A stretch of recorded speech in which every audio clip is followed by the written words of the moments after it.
Continuando con nuestro estudio en el capítulo 7 de este primer libro de Samuel, vamos a considerar hoy la victoria de los israelitas en Ebenezer. Leamos los versículos 7 hasta el 11 de este capítulo 7 del primer libro de Samuel.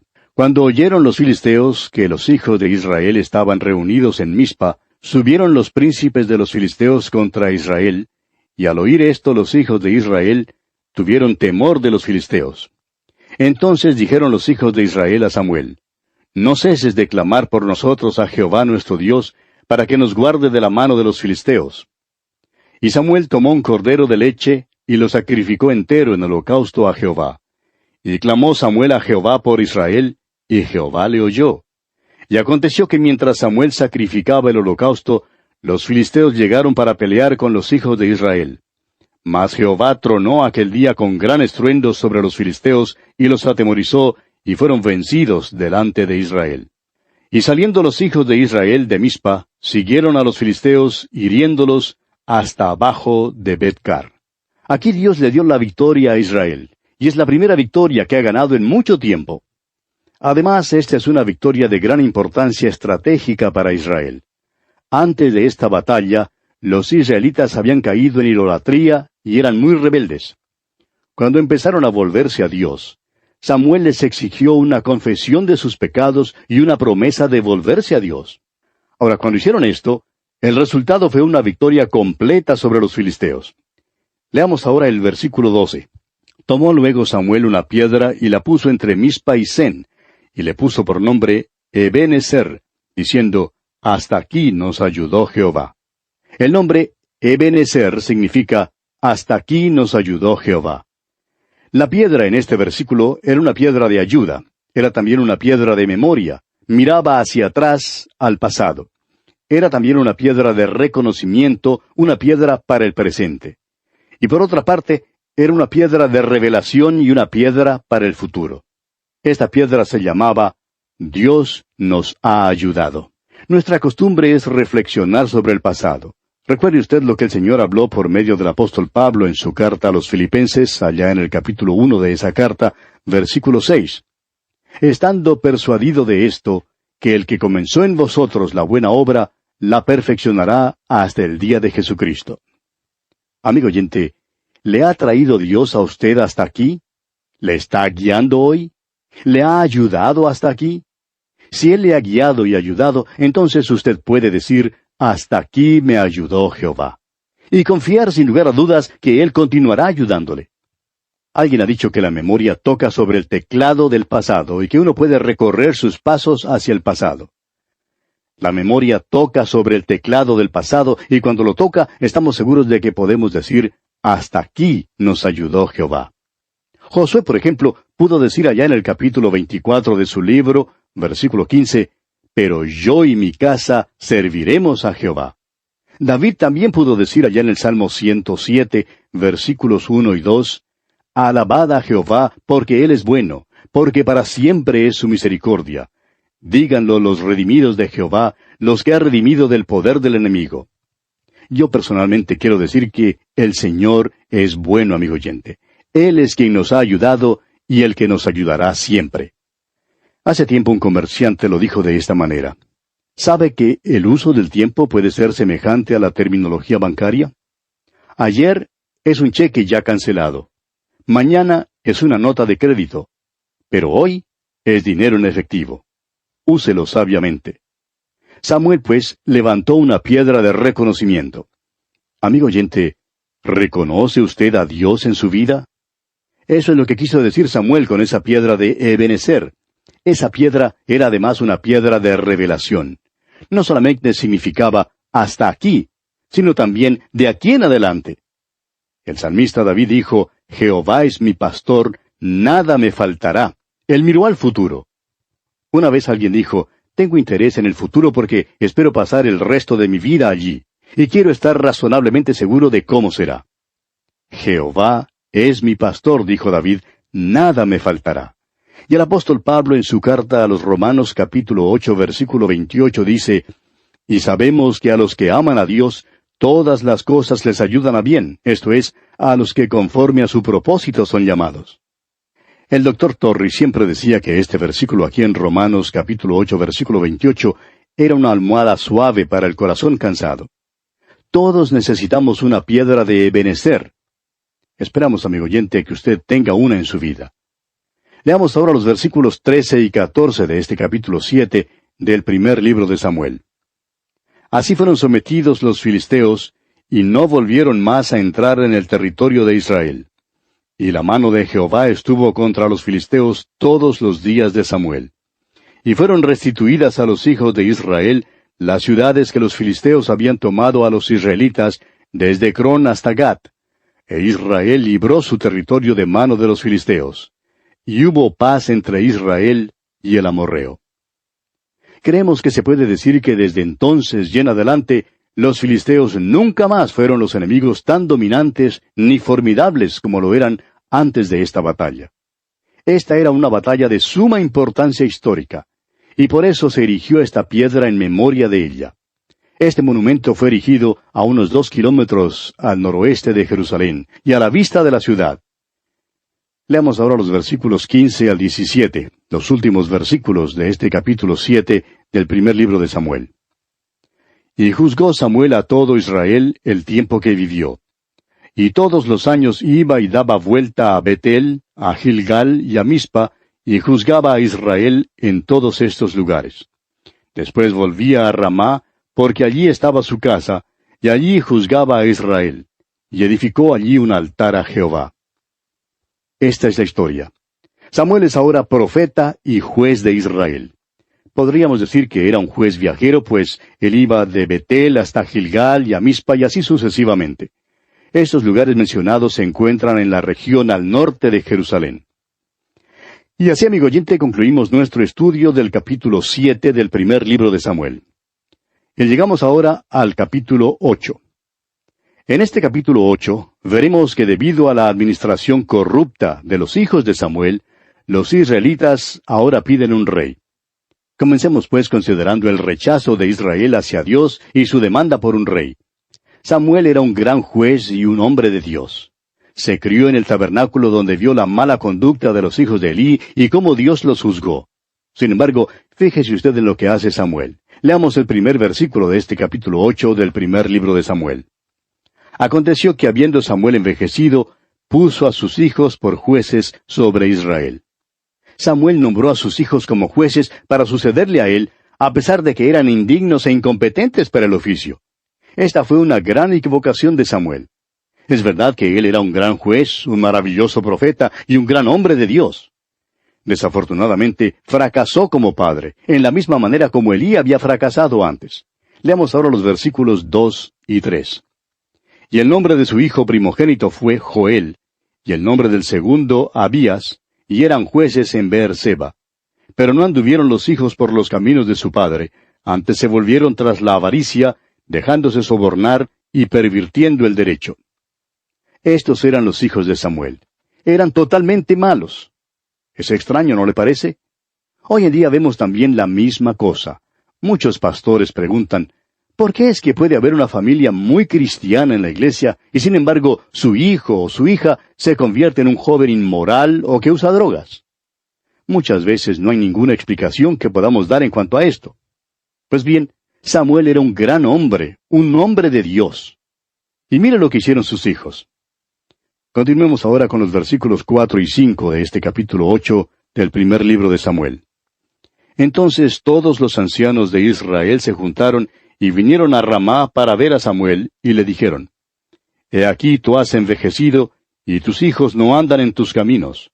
Por tanto, constitúyenos ahora un rey que nos juzgue, como tienen todas las naciones. Los israelitas se cansaron de los caminos de los hijos de Samuel, de modo que pidieron entonces un rey. Querían ser como las naciones en su derredor. Y había una razón para su petición. Las naciones en su derredor influyeron sobre ellos. Y demandaron tener un rey, y así rechazaron entonces la autoridad de Dios y de Samuel. Prosigamos ahora con los versículos 6 hasta el 9 de este capítulo 8 del primer libro de Samuel. Pero no agradó a Samuel esta palabra que dijeron, Danos un rey que nos juzgue. Y Samuel oró a Jehová. Y dijo Jehová a Samuel, Oye la voz del pueblo en todo lo que te digan, porque no te han desechado a ti, sino a mí me han desechado, para que no reine sobre ellos. Conforme a todas las obras que han hecho desde el día que los saqué de Egipto hasta hoy, dejándome a mí y sirviendo a dioses ajenos, así hacen también contigo. Ahora pues, oye su voz. Mas protesta solemnemente contra ellos, y muéstrales cómo les tratará el rey que reinará sobre ellos. El hecho de que Samuel hizo jueces a sus hijos le dio al pueblo una excusa para pedir un rey. Pero Dios le dice a Samuel que Israel en verdad no le está desechando a él, sino a Dios mismo como su rey. Entonces Samuel amonesta a Israel acerca de cómo será el tener un rey. Avancemos con los versículos 10 hasta el 18. Y refirió Samuel todas las palabras de Jehová al pueblo que le había pedido rey. Dijo pues, así hará el rey que reinará sobre vosotros. Tomará vuestros hijos y los pondrá en sus carros y en su gente de a caballo, para que corran delante de su carro. Y nombrará para sí jefes de miles y jefes de cincuentenas, los pondrá asimismo a que aren sus campos y sieguen sus mieses, y a que hagan sus armas de guerra y los pertrechos de sus carros. Tomará también a vuestras hijas para que sean perfumadoras, cocineras y amasadoras. Asimismo tomará lo mejor de vuestras tierras, de vuestras viñas y de vuestros olivares, y los dará a sus siervos. Diezmará vuestro grano y vuestras viñas, para dar a sus oficiales y a sus siervos. Tomará vuestros siervos y vuestras siervas, vuestros mejores jóvenes y vuestros asnos, y con ellos hará sus obras. Diezmará también vuestros rebaños, y seréis sus siervos. Y clamaréis aquel día a causa de vuestro rey que os habréis elegido, mas Jehová no os responderá en aquel día. Samuel les dijo que un rey reinaría sobre ellos, pero que tomaría a sus hijos para que sirvieran de soldados, tomaría a sus hijas para que sirvieran de cocineras y a sus siervos, y que tomaría parte de sus campos, sus viñas, sus olivares y sus animales para él mismo. Les dijo que eventualmente clamarían aquel día, pero que el Señor no les respondería. Y veamos lo que hace el pueblo aquí en los versículos 19 al 22. Pero el pueblo no quiso oír la voz de Samuel y dijo, no, sino que habrá rey sobre nosotros. Y nosotros seremos también como todas las naciones, y nuestro rey nos gobernará, y saldrá delante de nosotros, y hará nuestras guerras. Y oyó Samuel todas las palabras del pueblo, y las refirió en oídos de Jehová. Y Jehová dijo a Samuel, oye su voz, y pon rey sobre ellos. Entonces dijo Samuel a los varones de Israel, idos cada uno a vuestra ciudad. Los hijos de Israel cumplirán su deseo. Dios les dará un rey. Lo que era cierto en los tiempos de Moisés, todavía era cierto en aquel entonces. Leemos allá en el Salmo 106, versículos 13 al 15, bien pronto olvidaron sus obras, no esperaron su consejo, se entregaron a un deseo desordenado en el desierto y tentaron a Dios en la soledad. Y Él les dio lo que pidieron, mas envió mortandad sobre ellos. Amigo oyente, Dios les dio un rey a los israelitas, pero envió mortandad sobre ellos. Y así concluimos nuestro estudio de este capítulo 8 del primer libro de Samuel. Llegamos ahora al capítulo 9. Y en este capítulo vemos que Saúl, no pudiendo hallar las asnas de su padre, viene a Samuel. Y Samuel festeja a Saúl. El capítulo 9 del primer libro de Samuel principia la segunda sección mayor de este libro. La primera sección era acerca de Samuel, pero ahora el énfasis cambia y cae sobre Saúl. Él es uno de aquellos individuos extraños con los cuales a veces nos encontramos en la palabra de Dios. Era un hombre extraño que parecía pasar de la oscuridad a la luz, y luego de la luz otra vez a la oscuridad. Saúl también era un hombre difícil de entender y de interpretar. Tenemos la misma dificultad con Judas Iscariote. ¿Y qué le parece a usted Demas, quien era compañero del apóstol Pablo? Y llamado por Pablo su colaborador allá en su carta a Filemón, versículo 24. Más tarde, Demas se menciona en la segunda carta del apóstol Pablo a Timoteo, capítulo 4, versículo 10, como habiendo desamparado a Pablo porque amaba a este mundo. No podemos aquí darle ninguna declaración dogmática en cuanto a si Demas fue salvo o perdido. Estos son personajes extraños que pasan a través de las páginas de la Escritura. Salen a la luz, pero así como la marmota, ven sus sombras y se vuelven a la oscuridad. Ahora, Saúl no es rey cuando primero lo conocemos. El hecho es que no creemos que jamás fue un verdadero rey, aunque lucía muy bien como rey. Leamos, pues, el primer versículo de este capítulo 9 del primer libro de Samuel. Había un varón de Benjamín, hombre valeroso, el cual se llamaba Cis, hijo de Abiel, hijo de Seror, hijo de Becorat, hijo de Afía, hijo de un benjamita. Cis era el padre de Saúl y pertenecía a la tribu de Benjamín. Usted recordará que Benjamín era el hijo favorito de Jacob después que perdió a José. Durante el tiempo de hambre, los hermanos de Benjamín no podían regresar a Egipto para buscar provisiones a menos que llevaran a Benjamín. Jacob no quería que sus hijos llevaran al muchacho. Dijo que si lo llevaban, harían descender sus canas con dolor al Seol. Ahora, cuando Benjamín nació, su madre murió. Y aquí tiene usted el relato que se encuentra en el libro de Génesis, capítulo 35, versículos 17 y 18. Escuche usted. Y aconteció, como había trabajo en su parto, que le dijo a la partera, no temas, que también tendrás este hijo. Y aconteció al salírsele el alma, pues murió, llamó su nombre Benoni, mas su padre lo llamó Benjamín. Ahora, Benoni significa hijo de mi tristeza. Y Jacob no quiso llamarlo por ese nombre. Necesitaba a alguien sobre quien apoyarse. Cuando Jacob vio a aquel pequeñito, su parecer debe haberle recordado a su esposa, porque él dijo, lo llamaré Benjamín. Será hijo de la mano derecha. Y así era. Benjamín siempre parecía ser la tribu favorita, y encontramos a esta tribu bajo la sombra de Judá cuando entraron en la tierra prometida. Volviendo ahora al capítulo 9 de este primer libro de Samuel, leemos en el versículo 2, y tenía él un hijo que se llamaba Saúl, joven y hermoso. Entre los hijos de Israel no había otro más hermoso que él. De hombros arriba sobrepasaba a cualquiera del pueblo. Este muchacho Saúl era buen mozo. Físicamente se veía como un rey, pero era simplemente lo que pudiéramos llamar una fachada. Era un actor que desempeñaba un papel. No era un rey de corazón. El pueblo, sin embargo, eligió su rey según su apariencia exterior y no según su carácter. Es esta apariencia exterior la que pone en una posición tan peligrosa a muchas naciones hoy en día. El enemigo más peligroso que tenemos es la televisión. El hombre que por fin manda en el país, en muchos casos, es el hombre que tiene una buena apariencia en la pantalla de la televisión. ¿Por qué? Porque elegimos a los hombres según cómo se ven y según su modo de hablar y no según su carácter. Si solo tuviéramos un rayo X espiritual en lugar de la televisión para poder ver el verdadero carácter de los hombres, entonces nuestra manera de pensar y de elegir sería diferente. Los hijos de Israel quisieron tener un rey y Saúl les agradó. Era buen mozo, era alto, se veía bien. No había otro más buen mozo que él en toda la nación. Era estrella de la pantalla de la televisión y del cine.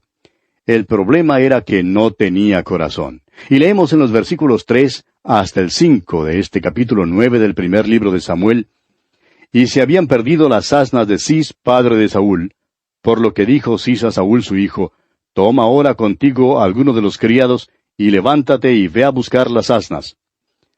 Y él pasó el monte de Efraín, y de allí a la tierra de Salisa, y no las hallaron. Pasaron luego por la tierra de Saalim, y tampoco. Después pasaron por la tierra de Benjamín, y no las encontraron. Cuando vinieron a la tierra de Suf, Saúl dijo a su criado que tenía consigo, ven, volvámonos, porque quizá mi padre, abandonada la preocupación por las asnas, estará acongojado por nosotros. Saúl y su siervo habían buscado por todas partes las asnas de su padre y no las pudieron encontrar. Por fin Saúl dijo, vámonos a casa porque nos perderemos también y luego tendrán que mandar a alguien para que nos busque a nosotros.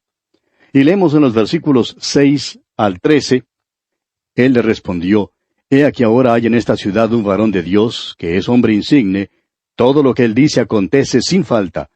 Vamos pues allá, quizás nos dará algún indicio acerca del objeto por el cual emprendimos nuestro camino. Respondió Saúl a su criado, vamos ahora. Pero, ¿qué llevaremos al varón? Porque el pan de nuestras alforjas se ha acabado, y no tenemos que ofrecerle al varón de Dios. ¿Qué tenemos? Entonces volvió el criado a responder a Saúl diciendo, he aquí se halla en mi mano la cuarta parte de un siclo de plata. Esto daré al varón de Dios para que nos declare nuestro camino. Antiguamente en Israel, Cualquiera que iba a consultar a Dios decía así: venid y vamos al vidente, porque al que hoy se llama profeta, entonces se le llamaba vidente. Dijo entonces Saúl a su criado: dices bien, anda, vamos. Y fueron a la ciudad donde estaba el varón de Dios. Y cuando subían por la cuesta de la ciudad, hallaron unas doncellas que salían por agua, a las cuales dijeron: ¿está en este lugar el vidente? Ellas, respondiendo, les dijeron: sí, helo allí delante de ti. Date prisa, pues, porque hoy ha venido a la ciudad en atención a que el pueblo tiene hoy un sacrificio en el lugar alto. Cuando entréis en la ciudad, le encontraréis luego antes que suba al lugar alto a comer, pues el pueblo no comerá hasta que él haya llegado. Por cuanto él es el que bendice el sacrificio. Después de esto comen los convidados. Subid pues ahora, porque ahora le hallaréis. Esta porción de las Escrituras es una notita que el Espíritu de Dios ha insertado aquí para ayudarnos. Hay aquí un cambio de nombres. Los hombres que negociaban en la nigromancia y el espiritismo eran conocidos como videntes. Y Dios quería tener un nombre diferente para el hombre que él escogiera a su servicio, y por tanto es llamado profeta. Este en verdad hace que Samuel sea el primero de los profetas. Aunque a Moisés lo llamaban profeta, Samuel es en realidad el primero de la orden de profetas. Leamos ahora los versículos 14 y 15 de este capítulo 9 del primer libro de Samuel. Ellos entonces subieron a la ciudad, y cuando estuvieron en medio de ella, he aquí Samuel venía hacia ellos para subir al lugar alto. Y un día antes que Saúl viniese, Jehová había revelado al oído de Samuel diciendo: ahora lo que yo oigo al oído y comprendo son palabras. Eso es lo único que tiene sentido. Y lo que Samuel oyó fueron palabras. Lamentablemente, amigo oyente, nuestro tiempo ha concluido ya, y tenemos que detenernos aquí, pero continuaremos Dios mediante en nuestro próximo programa y contamos con su siempre fiel sintonía. Hasta entonces, pues, que el Señor le bendiga ricamente.